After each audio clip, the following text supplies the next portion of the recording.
Hello friends, কেমন আছো তোমরা সবাই? আশা করছি ভালোই আছো। আমি আজকে বানালাম নিরামিষ সবজি পুঁই শাক দিয়ে। তো প্রথমে কড়াই গরম করতে দিয়েছিলাম, তো তেল দিয়ে দিলাম। এখন দিয়ে দিলাম শুকনো লঙ্কা, তেজপাতা, থেতো করা আদা, আর দিয়ে দেবো বেশ অনেকটা পরিমাণে পাঁচফোড়ন। একটু মশলাটা ভাজা ভাজা হয়ে এলে দিয়ে দিলাম চেরা কাঁচা লঙ্কা ঝালের জন্য। একটু ভাজা ভাজা হয়ে এলে দিয়ে দেবো কেটে রাখা সবজিগুলো। যে সবজিগুলো আমি কেটে রেখেছিলাম সেগুলো একটু নাড়াচাড়া করে নেবো ভালো মতন। তারপর দিয়ে দিচ্ছি পরিমাণ মতো লবণ, দিয়ে দিব 1 চামচ পরিমাণে চিনি, আর দিয়ে দিব হলুদ। নুন হলুদ দিয়ে সবজিটাকে বেশ ভালো করে নাড়াচাড়া করে কষিয়ে নেব।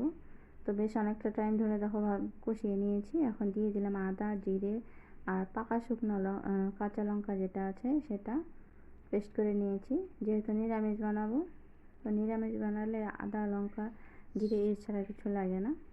তো বেশ সুন্দর করে মশলা দিয়ে আমি সবজিটাকে আরও কিছুক্ষণ কষিয়ে নিয়েছি। এখন উপর থেকে দিয়ে দিচ্ছি যে পুঁই শাকের ডগাগুলো কেটে রেখেছিলাম, ডগা পাতা, সেগুলো দিয়ে দিচ্ছি। দিয়ে এখন আরও বেশ সুন্দর করে নাড়াচাড়া করে নেব। এভাবে করে নাড়াচাড়া করতে করতে শাকগুলোকে সুন্দর করে আমি মিশিয়ে নিচ্ছি।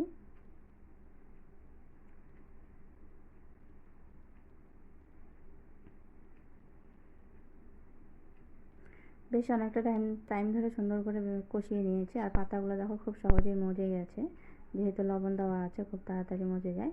তো এখন দিয়ে দিলাম পরিমাণ মতো জল। জল দিয়ে এখন আমি ঢাকা দিয়ে বেশ অনেকটা টাইম ধরে সেদ্ধ করে নেব।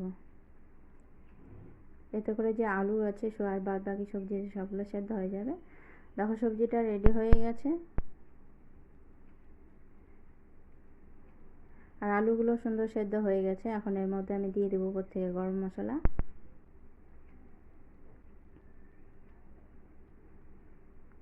এরকম ধরনের সবজি রান্না করলে না খুব ভালো লাগে খেতে। আর নিরামিষ ডাল ভাতের সাথে তো অসাধারণ। তো আমার কাছে যেহেতু গরম মশলার গুঁড়ো করা, সবজিটা বেশ সুন্দর করে আমার কষানো হয়ে গেছে। আর দেখো আলুগুলো একদম নরম হয়ে গেছে। আর কিছু কিছু আলু আমি গালিয়ে দিচ্ছি, এতে করে সবজিটা ঘন আর খেতেও ভালো লাগবে, দেখতেও সুন্দর হবে। তো বেশ সুন্দর করে আমি অনেকটা সবজি মশলা আলু আমি গালিয়ে দিয়েছি। এখন উপর থেকে দিয়ে দিচ্ছি গরম মশলার গুঁড়ো। এই গরম মশলার গুঁড়োটা আমার ঘরেই বানানো ছিল, নিজে হাতে বানানো। তো এটা দিয়ে দিলাম, এটা দিলে এটা ফ্লেভারটা খুব সুন্দর, খেতেও ভীষণ ভালো লাগবে। গরম মশলাটা দিয়ে একটু বেশ ভালো করে নাড়াচাড়া করে আমি মিলিয়ে দিচ্ছি।